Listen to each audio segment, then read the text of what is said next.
want to take a minute to clarify some terms before we really get started. I am autistic. I am autistic the same way that I am male, the same way that I am bald. These are things that aren't going to change about me. It's different than I have a beard or I have a cold. Those are things that are changeable. Those things can be fixed or modified.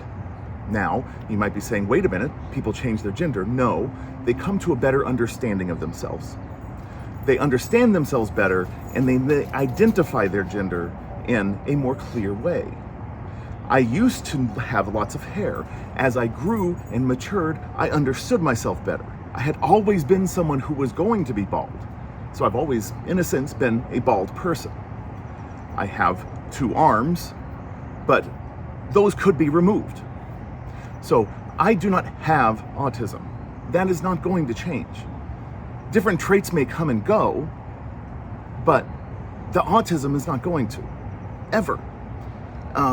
There are some traits that I might want to minimize in my life and some that I might want to bring out. And my environment can affect those things. All autistic traits are human traits. As we talk about different things that are autistic traits, you may have experienced these things and still not be autistic. And that's okay. It doesn't mean you're autistic. It doesn't mean that you're not. But when your life begins to make more sense through the lens of autism, you may begin to suspect that you're autistic. Now, I do have an autism diagnosis. A psychiatrist did a very thorough examination of me over a number of months and came to the conclusion, yes, you're autistic. But he came to this conclusion by agreeing with me. I self-identified first for a number of years before coming to him, and then it took a long time before this diagnosis happened. It is a matter of choice whether or not you seek a diagnosis if you think you're autistic. It's not necessary. Under most circumstances, of course, if you need some sort of official accommodation or there's some other reason that you need it to an official diagnosis, it's a personal decision. But you don't need the diagnosis if you have studied, if you do know, if you have lived in your life long enough and looked long enough at the data, at the material. It'd be great if we could all go get brain scans and find out for sure. But after the age 12 or so, even a psychiatrist is never going to be 100% certain.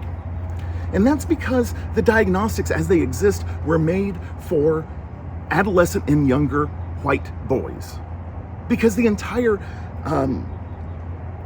classification came about because boys of certain privilege were being held back in ways, they weren't fitting in ways that they should have. And this made people very curious. They were being a problem for people in ways that they shouldn't be. And therefore, different marginalized people became undetected autists for a very long time. For a long time, all the way through the 90s, it was believed that women couldn't be autistic. And you'll still hear doctors say that it occurs more frequently in boys. No, it's diagnosed more frequently in boys.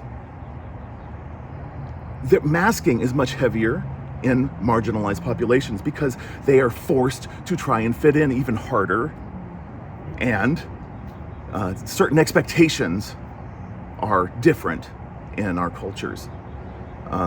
Therefore, they're not identified as often. But after age 12 or so, self-diagnosis becomes very accurate.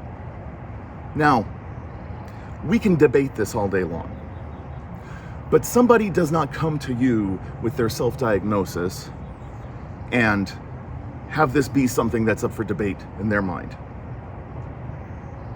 This is something they've considered for a really long time. This is a difficult thing for them to do. And at this point, it's no longer time to question them.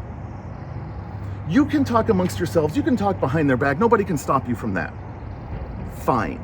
You can reject it behind their back. Fine. But to them, if you want to stay in their life, you don't do that. I recommend always, when somebody comes to you with new information about themselves, to come at it from a place of belief, to listen, to consider, to educate yourself, to read a few books, to watch a few videos, and to very patiently listen and wait. Sometimes that's hard. It's especially hard if you feel like you know everything already, but you don't know what you don't know. And what we don't know about autism as a culture is vast.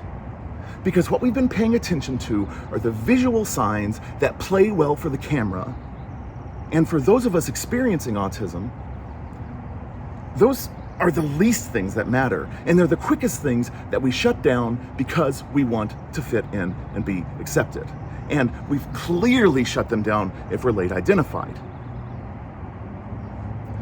That's how we didn't get identified, so that we could fit in, so that we could try and live the life that we felt was prescribed to us by the American dream.